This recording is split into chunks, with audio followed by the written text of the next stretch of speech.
മക്കയിൽ ഹജ്ജ് സേവനം നടത്തിയ സന്നദ്ധ പ്രവർത്തകരെ ആദരിച്ചു. KMCCയുടെ കീഴിലാണ് മക്കയിൽ പരിപാടി സംഘടിപ്പിച്ചത്. സ്ത്രീകളും കുട്ടികളും ഉൾപ്പെടെ നൂറുകണക്കിന് പേർ പരിപാടിയിൽ പങ്കെടുത്തു.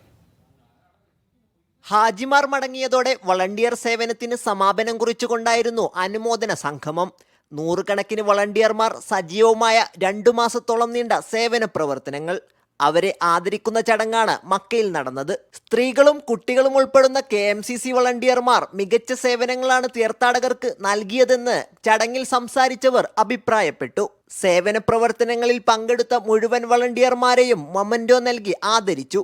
Saudi national KMCC president Kunjumon കാക്കിയ അധ്യക്ഷത വഹിച്ചു. മുസ്തഫ മുഞ്ഞക്കുളം ഉദ്ഘാടനം ചെയ്തു. മുജീബ് പൂക്കോട്ടൂർ, മുസ്തഫ മലയിൽ, നാസർ കിൻസാര, MC നാസർ, ഹാരിസ് പെരുവള്ളൂർ, നാസർ ഉണ്ണിയാൽ എന്നിവർ നേതൃത്വം നൽകി. Sabith Saleem, media 1, Mecca.